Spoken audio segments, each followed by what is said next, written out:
Every day of our lives is potentially the day when we are involved in a serious accident. A few of us can't even make it out of the bedroom. Others don't make it down the stairs in one piece. A lot of us manage to cut or burn ourselves in the kitchen. And when it comes to do-it-yourself accidents, it seems there's no stopping us.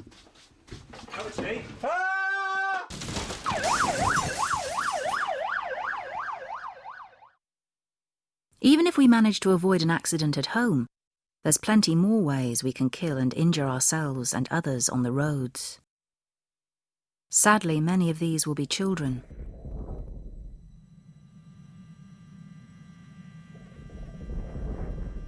And how many of us have had a near miss recently? Think. Slow down.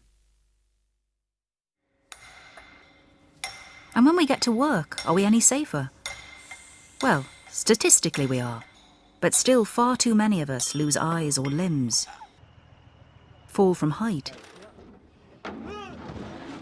get hit by moving vehicles,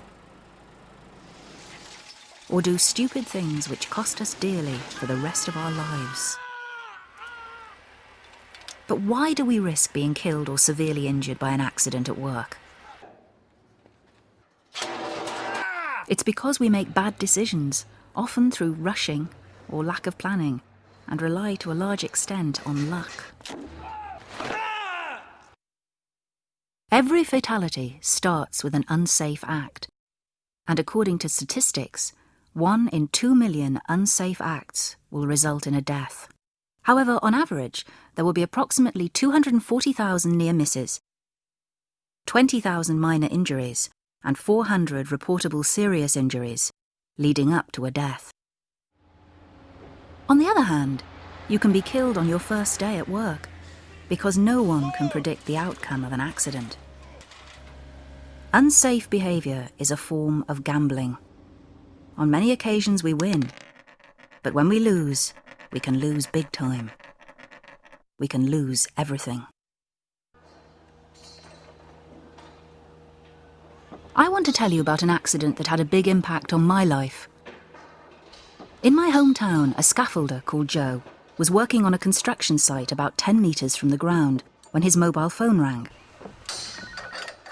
So he stopped what he was doing to answer it.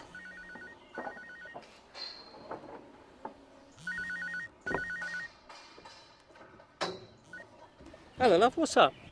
Now this in itself is an unsafe act when working on scaffolding, but as he was loosening the fittings on a guardrail and hadn't yet clipped on his harness, it wasn't the safest place to be taking a call. The egg gasket? Oh, you're kidding me. That was Joe's first bad decision.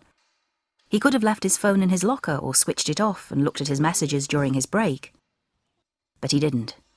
Well, what's it going to cost? He chose to ignore an important safety rule that he had only been reminded about by his supervisor that very morning. Mobile phones. Do not answer your mobile phone while on the scaffold. Move to a safe place of work so you can answer the phone. How much? Well, it wasn't good news on the phone, but it wasn't urgent either. And as he became more agitated, Joe inched nearer to the guardrail, which he had already loosened at one end. Get another quote. But suddenly he saw his supervisor across the site, ended the call and got on with his work. Hang on, I'll have to call you back later.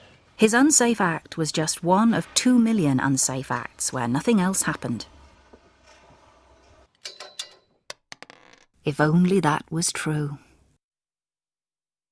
Fortunately for Joe, or unfortunately as it turned out, his supervisor was called back at the last moment, so Joe carried on talking on his mobile. OK, but I shouldn't be on the mobile up here. What actually happened next was that Joe's mate Darren came along the scaffold and had to squeeze past him.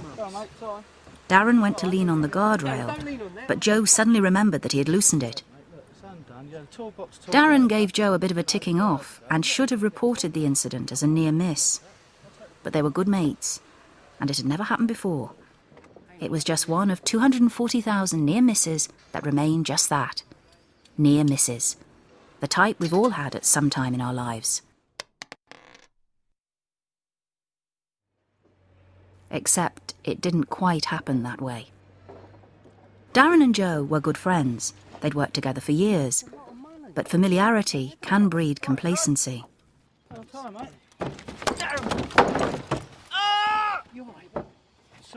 Luckily, Joe's quick reaction saved Darren from falling off the scaffold when the guardrail gave way. It held enough at one end for Joe to haul Darren back, but at the cost of a painful landing on his knee. Darren, I'm sorry. It was a minor injury, one of 20,000 minor injuries that never become anything else. A bit of first aid, a bit of sticking plaster, and a relieved friend who realises that it was his fault, but is too embarrassed to report himself to his supervisor. I'm so sorry, mate. I've never done anything like that before. You know that. But Joe didn't get away with it. His supervisor heard about the incident and conducted an inquiry.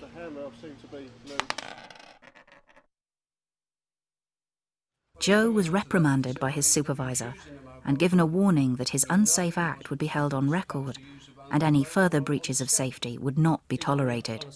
Well, it will be recorded and it will last on your record for 6 months. Darren, I understand... With 3 children and a new baby to support, Joe could not afford to lose his job. But apart from a minor injury to Darren and a warning as to his future behaviour, the cost of the accident was very small. At least it would have been, if that was the whole story. What actually happened that day is this. Joe did answer a phone call whilst he was in the act of loosening the guardrail fittings. Hello, love. What's up? He almost ended the call when he saw his supervisor. And Darren was pushing him to get a move on. But nothing happened to Darren. In almost all serious accidents, 85% of them could have been prevented by the person who had the injury. But Joe failed to see the hazard caused by loosening the guardrail while not clipped on. He didn't realise who might be in danger of an accident. He didn't think about the risk of answering his phone while in an unsafe position. And so there was nothing to prevent what happened next. Just see if you can knock him down. Joe!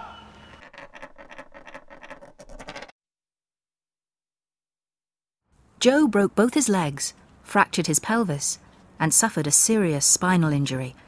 But after months in hospital, the doctors managed to put him back together again. He survived an horrific fall, but paid a terrible price.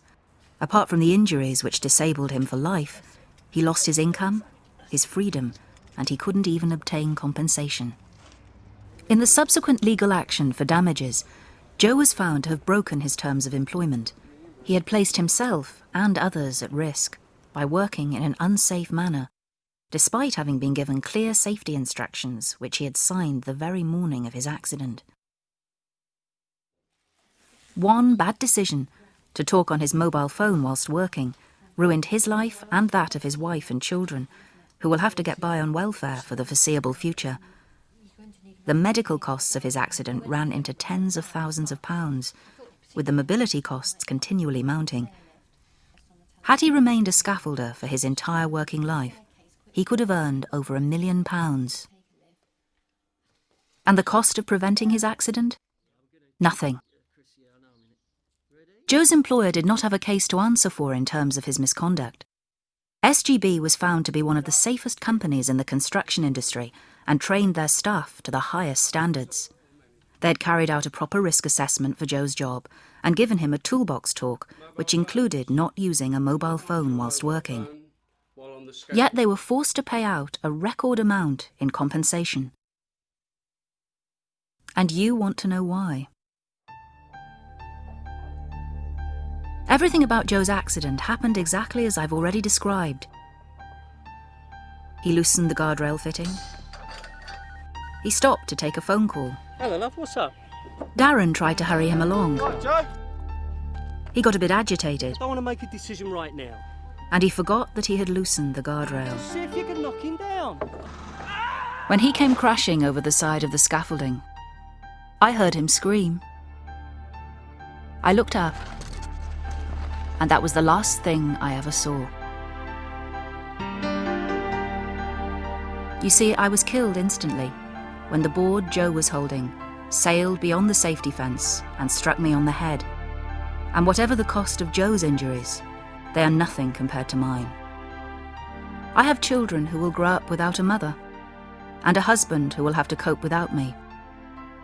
I know what you're thinking. I was unlucky enough to be in the wrong place at the wrong time. A few seconds later, and the board would have hit the path. A few seconds earlier, and I would have passed by unharmed. The truth is, the few seconds that killed me were the few seconds it took Joe to answer his phone. That one unsafe action set in motion a roll of the dice that happens with every unsafe act, no matter whether it's at work, in your car, or in your home. Where the dice lands could change your life forever. So it's best not to throw it in the first place.